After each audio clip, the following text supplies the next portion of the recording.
हम सभी के अंदर स्वाभाविक रूप से एक बहुत शक्तिशाली क्षमता होती है जो हमें दूसरों से जुड़ने और सामाजिक शक्ति प्राप्त करने में मदद करती है। सहानुभूति यानी एम्पैथी, अगर इसे सही तरीके से विकसित और उपयोग किया जाए तो यह हमें दूसरों की भावनाओं और मन की स्थिति को समझने की क्षमता देती है। इससे हम लोगों के व्यवहार का अनुमान लगा सकते हैं और धीरे धीरे उनकी रुकावटों को कम कर सकते हैं। लेकिन यह क्षमता हमारी अपनी ही सोच में डूबे रहने के कारण कमज़ोर पड़ जाती है। हम सभी किसी न किसी स्तर पर आत्म केंद्रित होते हैं। फ़र्क बस इतना है कि कुछ लोग कम आत्म केंद्रित होते हैं और कुछ लोग बहुत ज़्यादा। हमारे जीवन की एक बड़ी चुनौती यह है कि हम इस आत्म प्रेम को समझें और अपनी संवेदनशीलता को भीतर से बाहर की ओर मोड़ें ताकि वह दूसरों की ओर निर्देशित हो सके। साथ ही हमें उन लोगों को भी पहचानना आना चाहिए जिनमें अत्यधिक नार्सिसिज्म होता है, ताकि हम उनकी नाटकीय और भावनात्मक स्थितियों में फंस ना जाएं और उनकी ईर्ष्या या नकारात्मकता से प्रभावित ना हों। हमारे जन्म के क्षण से ही हमारे अंदर ध्यान पाने की एक लगातार आवश्यकता होती है। हम मूल रूप से सामाजिक जीव हैं। हमारा अस्तित्व और खुशी उन रिश्तों पर निर्भर करता है जो हम दूसरों के साथ बनाते हैं। अगर लोग हमें ध्यान नहीं देते तो हम किसी भी स्तर पर उनसे जुड़ नहीं पाते हैं। कुछ हद तक यह आवश्यकता शारीरिक भी होती है। हमें खुद को जीवित महसूस करने के लिए दूसरों की निगाहें चाहिए होती हैं। जिन लोगों ने लंबे समय तक अकेलापन झेला है वो जानते हैं कि बिना आँखों के संपर्क के हम अपने अस्तित्व पर भी संदेह करने लगते हैं और गहरे डिप्रेशन में जा सकते हैं।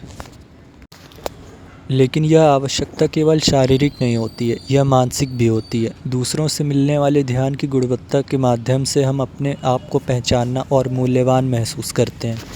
हमारी आत्म मूल्य की भावना इसी पर निर्भर करती है। क्योंकि यह मनुष्य के लिए इतनी महत्वपूर्ण आवश्यकता है, लोग ध्यान पाने के लिए लगभग कुछ भी करने को तैयार हो जाते हैं, यहाँ तक कि किसी का मर्डर या फिर सुसाइड अटेम्प्ट तक। लगभग हर काम के पीछे अगर गहराई से देखा जाए तो यही आवश्यकता एक प्रमुख प्रेरणा के रूप में मौजूद होती है। ध्यान पाने की हमारी इच्छा को संतुष्ट करने की कोशिश में एक समस्या हमेशा सामने आती है।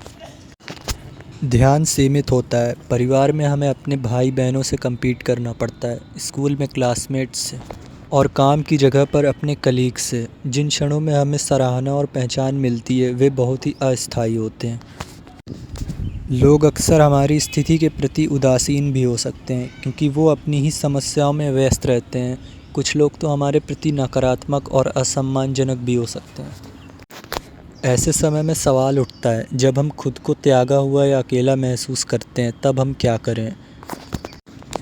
हम और अधिक प्रयास करके ध्यान पाने की कोशिश कर सकते हैं, लेकिन इससे हमारी एनर्जी खत्म हो सकती है और उल्टा असर भी हो सकता है।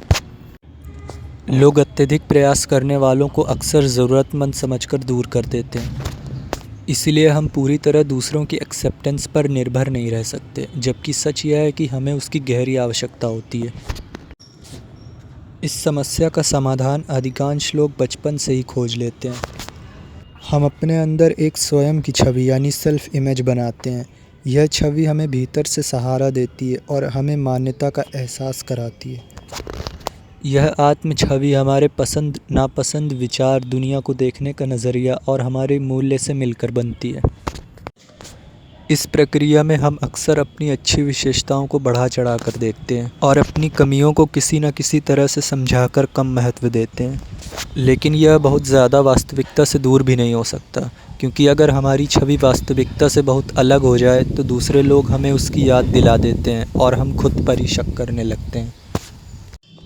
जब यह प्रक्रिया सही तरीके से होती है तो हमारे पास एक ऐसी आत्म छवि बन जाती है जिसे हम प्यार कर सकते हैं और संजो सकते हैं। फिर हमारी मानसिक ऊर्जा भीतर की ओर मुड़ जाती है। हम खुद ही अपने ध्यान का केंद्र बन जाते हैं। जब हम अकेलापन या अप्रशंसा महसूस करते हैं तब हम इस आत्म छवि की ओर लौटकर खुद को शांत कर सकते हैं। अगर कभी आत्म संदेह या उदासी आती है तो यही आत्म प्रेम हमें ऊपर उठाता है, हमें मूल्यवान और कभी कभी दूसरों से बेहतर महसूस कराता है। यह आत्म छवि एक थर्मोस्टेट की तरह काम करती है, जो हमारी असुरक्षाओं और संदेहों को नियंत्रित करती है। इस तरह हम पूरी तरह दूसरों की मान्यताओं पर निर्भर नहीं रहते और हम में आत्मसम्मान विकसित हो जाता है। यह विचार थोड़ा अजीब लग सकता है। हम आम तौर पर अपनी आत्म छवि यानी सेल्फ इमेज को बिल्कुल स्वाभाविक मान लेते हैं, जैसे हवा जिसे हम हर समय महसूस नहीं करते। यह ज़्यादातर हमारे अनकॉन्शियस बेसिस पर काम करती है। जैसे हम थर्मोस्टेट को चलते हुए सीधे महसूस नहीं करते, वैसे ही हम इस आत्म छवि की प्रक्रिया को भी देख नहीं पाते। इस गतिशीलता को समझने का सबसे अच्छा तरीका है उन लोगों को देखना जिनमें एक स्थिर और संगठित आत्मबोध नहीं होता, जिन्हें हम यहाँ गहरे नार्सिसिस्ट कह सकते हैं। जिस आत्म छवि को हम अपने अंदर बनाते हैं, उसका सबसे महत्वपूर्ण विकास 2 से 5 वर्ष की उम्र में होता है। इस समय हम धीरे धीरे अपनी माँ से अलग होना शुरू करते हैं। दुनिया ऐसी होती है जहाँ हमें तुरंत ग्रेटिफिकेशन नहीं मिलता, साथ ही हमें यह एहसास होने लगता है कि हम अकेले हैं, लेकिन अपने अस्तित्व के लिए पूरी तरह अपने माता पिता पर निर्भर हैं। इस स्थिति से निपटने के लिए हम अपने माता पिता की सबसे अच्छी विशेषताओं की नकल करना शुरू करते हैं, जैसे उनकी ताकत, हमें शांत करने की क्षमता और सुरक्षा देने का गुण। धीरे धीरे हम इन गुणों को अपने भीतर समाहित कर लेते हैं। अगर माता पिता हमारे शुरुआती स्वतंत्रता के प्रयासों को प्रोत्साहित करते हैं, हमें मजबूत महसूस करने की अनुमति देते हैं और हमारी अनोखी विशेषताओं को स्वीकार करते हैं, तो हमारी अपनी आत्म छवि मजबूत जड़ें पकड़ लेती है और धीरे धीरे विकसित होती रहती है। लेकिन गहरे नार्सिसिस्ट के विकास में एक बड़ी दरार आ जाती है। या तो उनके माता पिता खुद बहुत आत्म केंद्रित होते हैं, बच्चों की भावनाओं पर पर्याप्त ध्यान नहीं देते, या वे अत्यधिक नियंत्रक होते हैं, बच्चे को ज़रूरत से ज़्यादा घेर लेते हैं और उसकी स्वतंत्र पहचान बनने ही नहीं देते। दोनों ही स्थितियों में बच्चे को एक स्थिर स्वयं विकसित करने का अवसर नहीं मिलता और नतीजा यह होता है कि उनके पास कोई मजबूत आत्म आधार नहीं बनता। वे पूरी तरह दूसरों से मिलने वाले ध्यान पर निर्भर हो जाते हैं ताकि वे खुद को जीवित और मूल्यवान महसूस कर सकें। अगर ऐसे लोग बचपन में एक्सट्रोवर्ट हों तो वे सामान्य रूप से काम कर सकते हैं और कभी-कभी बहुत सफल भी दिख सकते हैं। वो ध्यान आकर्षित करने और लोगों का ध्यान बनने में माहिर हो जाते हैं, लेकिन अंदर से वे धीरे धीरे ध्यान की लत में फंसते जाते हैं, क्योंकि वही ध्यान उन्हें संपूर्ण महसूस कराता है। अगर वो इंट्रोवर्ट हों तो वो एक कल्पना की दुनिया में चले जाते हैं। वहाँ वे अपने आप को दूसरों से बेहतर मान सकते हैं, लेकिन क्योंकि यह छवि वास्तविकता में मान्यता नहीं पाती, वे अक्सर गहरे संदेह और आत्मघृणा के बीच झूलते रहते हैं। उनकी स्थिति या तो मैं भगवान हूँ या मैं कुछ भी नहीं जैसी वाली हो जाती है। आमतौर पर गहरे नार्सिसिस्ट के लिए असली मुश्किल 20 से 30 की उम्र में शुरू होती है। इस समय उन्हें एहसास होता है कि उनके अंदर वह स्थिर आत्म थर्मोस्टेट नहीं है, यानी ऐसा मजबूत आत्मबोध नहीं जिस पर वे खुद को टिका कर रख सकें और खुद से ही संतोष पा सकें। अगर वे एक्सट्रोवर्ट होते हैं तो उन्हें लगातार ध्यान चाहिए होता है और वे ज़्यादा नाटकीय, दिखावटी और अतिशयोक्तिपूर्ण हो जाते हैं। यह व्यवहार धीरे धीरे लोगों को थका देता है और कभी कभी उन्हें थोड़ा दयनीय भी बना देता है, इसलिए उन्हें बार बार नए दोस्त, नई जगहें और नई ऑडियंस चाहिए होती है। अगर वे इंट्रोवर्ट होते हैं तो वे एक काल्पनिक दुनिया में और गहराई तक चले जाते हैं। वहाँ वे खुद को दूसरों से बेहतर समझते हैं, लेकिन असल जीवन में वे सामाजिक रूप से असहज हो जाते हैं और लोगों को दूर कर देते हैं, और इससे उनका अकेलापन और भी बढ़ जाता है। ऐसे लोगों के लिए शराब, ड्रग्स या अन्य लतें एक सहारा बन सकती हैं। ये उन्हें उन क्षणों में थोड़ी देर राहत देती हैं जब उन्हें अपने अंदरूनी खालीपन और असुरक्षा का सामना करना पड़ता है।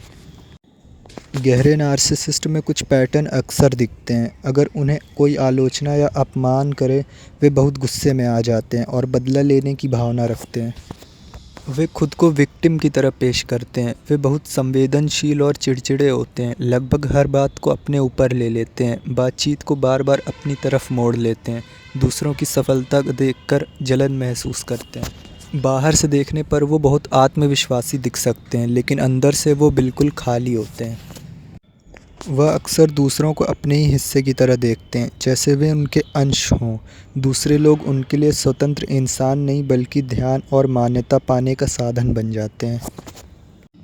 रिश्तों में वो धीरे धीरे साथी को दूसरों से अलग करने की कोशिश कर सकते हैं ताकि ध्यान सिर्फ उन्हीं पर रहे। कुछ प्रतिभाशाली लोग अपने काम के ज़रिए इस समस्या से कुछ हद तक उभर जाते हैं। वे उपलब्धियों के ज़रिए ध्यान हासिल करते हैं और थोड़ी स्थिरता पा लेते हैं।